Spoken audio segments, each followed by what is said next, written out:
모두 가족 여러분, 오늘은 수요일입니다. 우리는 신앙과 현실 중에서 갈등할 때가 있어요. 그리고 이런 갈등이 길어지면 자신이 구원받은 게 맞는지 의심하기도 하죠. 그렇다면 우리는 이럴 때 어떻게 해야 할까요? 그 답이 바로 오늘 본문에 있어요. 그래서 오늘 묵상을 잘 들어보시면 신앙과 현실 중에 갈등할 때 우리가 어떻게 해야 하는지를 아실 수 있을 거예요. 그러면 오늘도 묵상에 잘 참여해 주시고요. 꼭 댓글로 무엇을 느꼈는지를 나눠주세요. 그리고 이 묵상을 나눴으면 하는 사람에게 공유해 주시고요. 오늘도 좋아요와 구독 잊지 말아주세요. 아셨죠? 그러면 오늘 본문인 열왕기상 18장 듣고 올게요.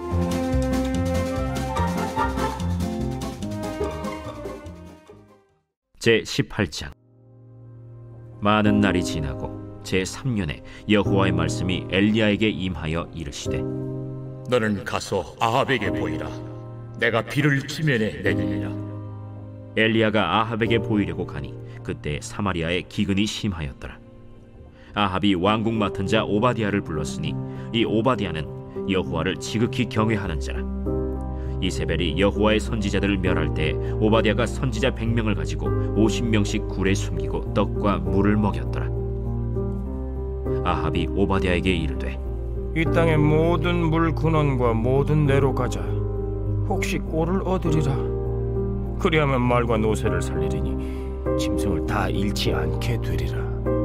두 사람이 두루 다닐 땅을 나누어 아합은 홀로 이 길로 가고 오바댜는 홀로 저 길로 가니라. 오바댜가 길에 있을 때 엘리야가 그를 만난지라. 그가 알아보고 엎드려 말하되, 내 주 엘리야여, 당신이시니까? 그러하다. 가서 내 주에게 말하기를 엘리야가 여기 있다 하라. 내가 무슨 죄를 범하였기에 당신이 당신의 종을 아합의 손에 넘겨 죽이게 하려 하시나이까? 당신의 하나님 여호와께서 살아계심을 두고 맹세하노니 내 주께서 사람을 보내어 당신을 찾지 아니한 족속이나 나라가 없었는데 그들이 말하기를 엘리야가 없다 하면 그 나라와 그 족속으로 당신을 보지 못하였다는 맹세를 하게 하였거늘 이제 당신의 말씀이 가서 내 주에게 말하기를 엘리야가 여기 있다 하라 하시나 내가 당신을 떠나간 후에 여호와의 영이 내가 알지 못하는 곳으로 당신을 이끌어 가시리니 내가 가서 아합에게 말하였다가 그가 당신을 찾지 못하면 내가 죽임을 당하리이다. 당신의 종은 어려서부터 여호와를 경외하는 자라. 이세벨이 여호와의 선지자들을 죽일 때 내가 여호와의 선지자 중에 100명을 50명씩 굴에 숨기고 떡과 물로 먹인 일이 내 주에게 들리지 아니하였나이까? 이제 당신의 말씀이 가서 내 주에게 말하기를 엘리야가 여기 있다 하라 하시니 그리하면 그가 나를 죽이리이다. 엘리야가 이르되, 내가 섬기는 만군의 여호와께서 살아계심을 두고 맹세하노니 내가 오늘 아합에게 보이리라. 오바댜가 가서 아합을 만나 그에게 말하매 아합이 엘리야를 만나러 가다가 엘리야를 볼 때에 아합이 그에게 이르되, 이스라엘을 괴롭게 하는 자여, 너냐? 그가 대답하되, 내가 이스라엘을 괴롭게 한 것이 아니라 당신과 당신의 아버지의 집이 괴롭게 하였으니 이는 여호와의 명령을 버렸고 당신이 바알들을 따랐습니다. 그런즉 사람을 보내 온 이스라엘과 이세벨의 상에서 먹는 바알의 선지자 450명과 아세라의 선지자 400명을 갈멜산으로 모아 내게로 나오게 하소서. 아합이 이에 이스라엘의 모든 자손에게로 사람을 보내 선지자들을 갈멜산으로 모으니라. 엘리야의 가뭄 선포 후 비가 내리지 않은 지가 3년이 지났습니다. 그래서 북이스라엘의 경제가 망했습니다.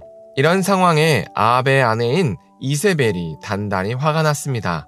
그래서 하나님의 선지자들을 학살하기 시작했습니다. 그러던 중 아합의 궁을 맡은 오바댜가 여호와의 선지자 100명을 굴에 숨겼습니다. 그리고 그들에게 음식을 제공했습니다. 그러다 하루는 아합이 오바댜에게 함께 물을 찾으러 가자고 합니다. 그리고 아합은 이쪽으로 가고 오바댜는 저쪽으로 가자고 했습니다. 그렇게 오바댜가 길을 갔는데 선지자 엘리야가 나타났습니다.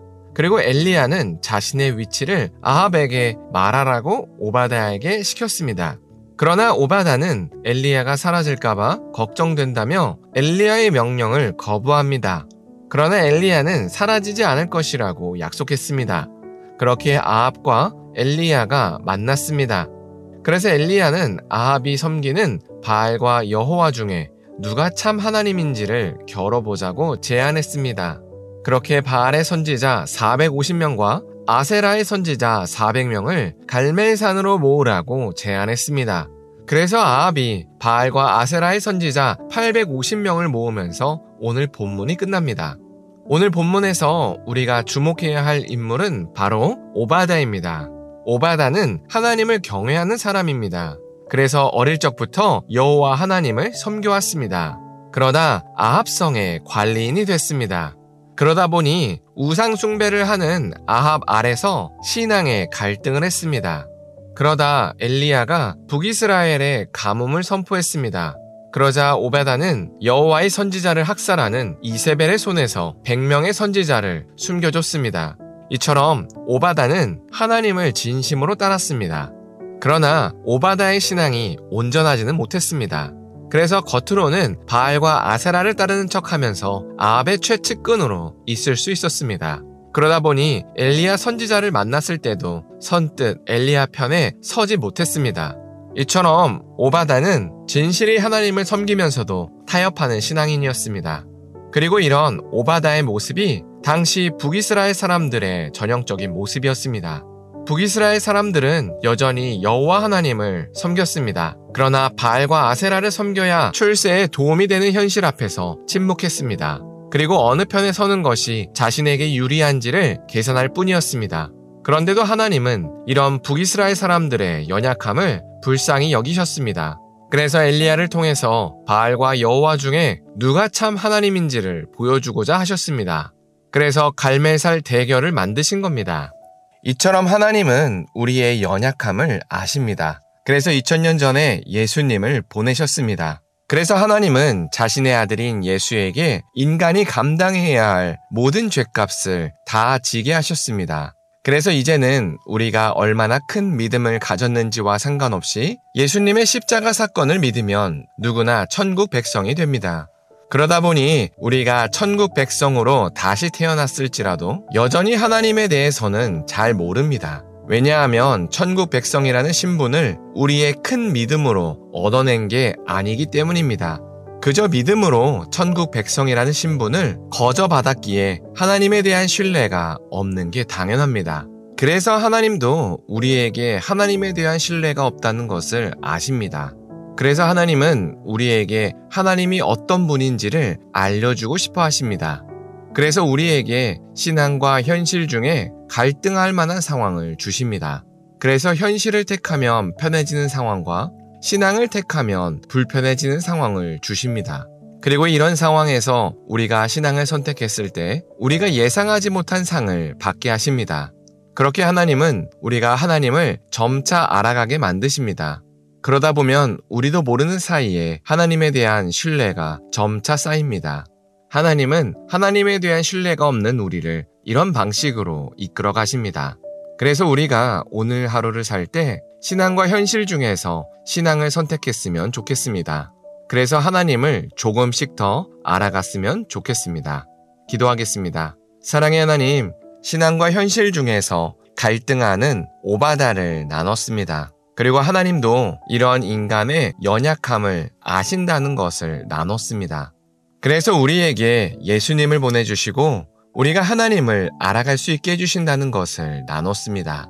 그래서 우리가 오늘 하루를 살 때 신앙과 현실 중에서 신앙을 선택할 수 있게 하여 주시옵소서. 그래서 우리가 하나님을 경험하고 알아갈 수 있게 하여 주시옵소서. 예수님의 이름으로 기도합니다. 아멘.